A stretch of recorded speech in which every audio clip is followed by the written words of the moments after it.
O Everton falou aqui: boa noite, doutor. Vi que encontraram em Israel paredões de defesa da época de Salomão. Qual o achado descrito na Bíblia que mais impactaria a humanidade? Eu não vi essa notícia, não. Qual o achado descrito na Bíblia que mais impactaria a humanidade? Não sei. É, é até difícil de imaginar alguma coisa, porque assim, quando encontra, mesmo quando a gente encontra, sei lá, a primeira coisa que eu pensei foi assim, a ossada de Jesus impactaria negativamente o cristianismo, né? Porque, ou pelo menos boa parte dele, porque a ideia é que a ossada de Jesus não está aí, né? Porque ele subiu aos céus, inclusive, imagino, de corpo, né? Com seus ossos e tudo. Porque o túmulo ficou vazio, né? Então, para onde é que foi essas coisas? Mas beleza, se achassem a ossada de Jesus, mas como é que você comprova que é a ossada de Jesus? Ah, vai ter escrito lá, Jesus, filho de José, irmão de Tiago, líder dos 12, sei lá. Aí até você provar que isso não foi forjado, como é que você prova que isso não foi forjado? Será que, em termos de perícia material, a gente estaria pronto para provar que isso não é forjado? Aí talvez assim, não foi forjado na Idade Média.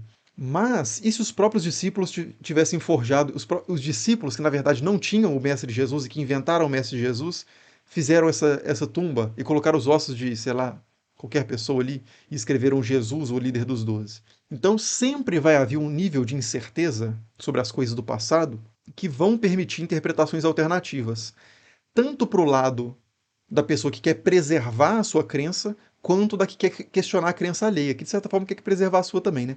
Mas o que eu quero dizer é o seguinte: se encontrassem uma ossada de Jesus, se encontrassem o túmulo de Jesus, a incerteza seria grande o suficiente para a gente que quer que aquilo seja o túmulo de Jesus diga que é, e o pessoal que não quer diga que não é.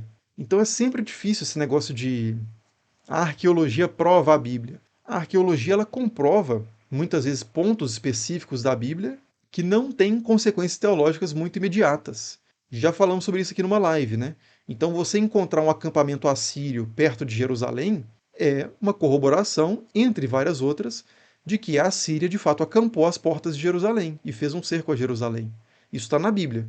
Agora, isso impacta, ou seja, a Bíblia tinha razão. Oh, mas a Bíblia passou a ser um livro depois que cada um dos livros foi escrito. Então essa história comprova que o livro de, no caso, sei lá, é, Reis ou Crônicas tinha razão.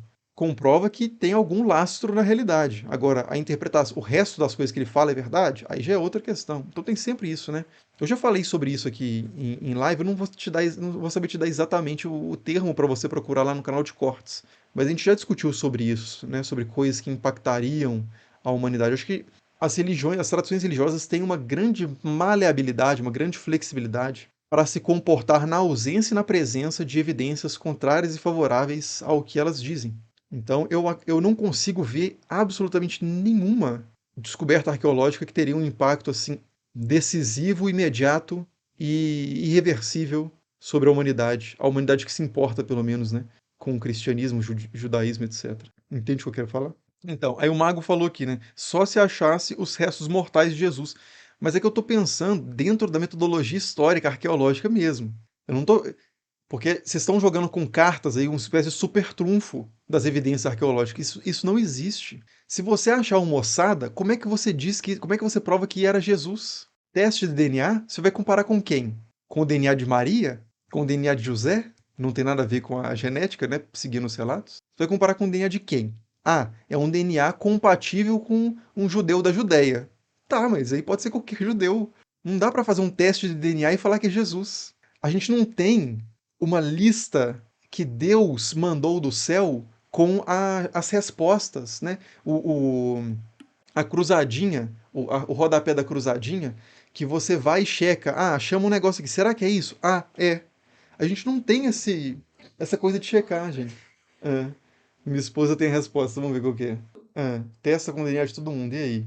Ah, perfeito. Não, não, não, mas minha esposa falou o seguinte: testa com o DNA de todo mundo. Se não for, o quê? Se não bater com o de ninguém, é Jesus. Primeiro, a gente teria que ter o DNA de todo mundo.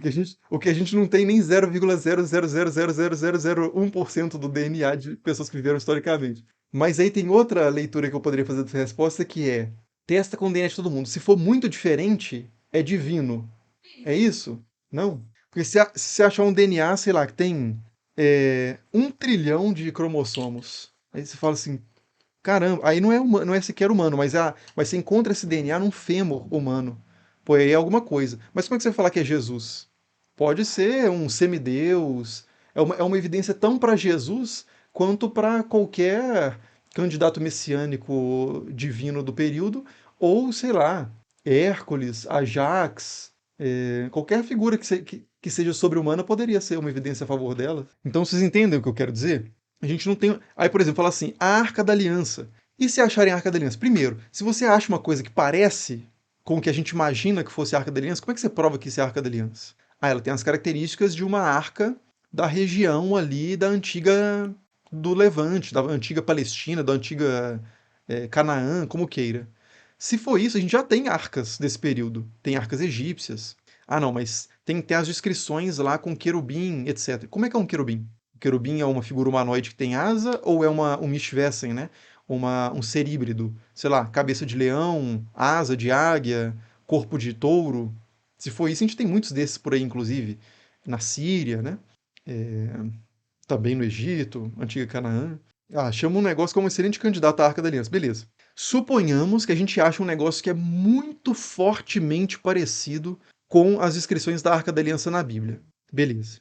Isso prova que as tábuas ou qualquer tesouro que seja estava lá dentro? Se não estiver lá dentro, a gente não consegue provar. Isso prova que esse objeto é sagrado? Alguém pode ter criado esse objeto e metido essa de que a presença de Deus estava naquele objeto. Como é que você comprova isso historicamente? Então, a história, infelizmente, não é esse super trunfo das cartas arqueológicas. De você descobre uma coisa e fala assim, pum, contra fatos não há argumentos. O pessoal adora falar isso, tanto os apologetas quanto os anti-apologetas, né? Contra fatos não há argumentos. A coisa que mais existe contra fatos são argumentos. Infelizmente, porque o que é um fato, até você chamar algo de fato, você já tem. O grupo de pessoas que está em volta disso já tem que ter concordado com muita coisa. O fato. E aí eu recomendo um livro para quem gosta de filosofia da ciência, um livro absolutamente maravilhoso sobre isso, chamado Gênese e Desenvolvimento de um Fato Científico. É do Ludwig Fleck, que é um médico polonês que esteve nos campos de concentração, inclusive, e só sobreviveu porque ele tinha muito conhecimento médico. O título do livro é esse, né? Gênese e Desenvolvimento de um Fato Científico. Como que um fato científico nasce e se desenvolve?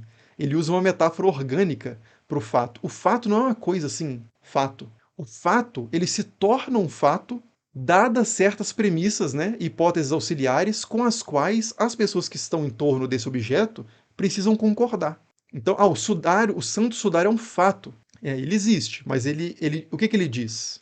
Ele é um, ele é, ele é um fato que prova a existência de Jesus? Porque aí você vai ter que concordar com uma série de outras premissas a respeito dele, de que ele de fato esteve envolvido num corpo, de que de fato essa impressão foi realizada de forma milagrosa, e por aí vai. São várias hipóteses auxiliares, muitas vezes, que as pessoas não percebem que estão em jogo, mas que são decisivas para você chamar aquilo de fato ou não. Alexandre o Grande viveu, isso é um fato? Isso é um fato que os historiadores precisam corroborar historicamente. Então é preciso argumentar a favor desse fato. E é possível argumentar contra esse fato, é mais difícil. Jesus é mais fácil argumentar contra a essência de Jesus, mas é mais forte o argumento, na minha opinião, pelo menos e da maioria das pessoas que estuda isso, é mais forte o argumento de que Jesus de fato existiu. Mas o fato, infelizmente, não é o que as pessoas gostariam que fosse. O fato, ele não é assim, pronto e acabou. E tem coisas que são fato que deixam de ser. É, Tem coisas que são fato e deixam de ser, porque as hipóteses auxiliares que suportavam a qualidade de fato dessa coisa são questionadas futuramente. Mas isso aí é outra. Ah, não, mas aí o Matheus Bruno fala assim: eu sei de um fato, 2 mais 2 igual a 4. Isso já não é um fato, né? Isso é uma relação necessária e já pressuposta dentro da linguagem matemática. 2 mais 2, por definição, é igual a 4. Aí, na verdade, existem demonstrações disso, né? Mas aí a gente já está operando dentro de um mundo fechado, que é o mundo da matemática, que é o mundo que não existe na realidade, né? Palpável, concreta. Não existe um, não existe dois. Existe, sei lá, dois objetos. Agora, dois objetos são uma garrafa e um fone de ouvido. E o que é uma garrafa? Porque as fronteiras conceituais de uma garrafa também oscilam, né? Isso aqui é fácil de chamar de uma garrafa, mas eu poderia ter um objeto mais estranho, sei lá, um osso, um, um- um- tipo aqueles negócios de bebê, né? Aquelas canecas, aqueles canecos vikings com uma tampa, isso é uma garrafa? Aí você já pode falar, não é exatamente uma garrafa, é uma caneca. Ah, não, é uma garrafa. Aí a coisa já fica mais complicada, né? Então, assim, na realidade concreta das coisas, a gente não tem certezas como a certeza da matemática. Porque a certeza da matemática é um jogo fechado. A matemática é um jogo fechado, né? É o império da necessidade. Nós não vivemos no império da necessidade. Nós vivemos no reino da contingência. As coisas podem ser e podem não ser.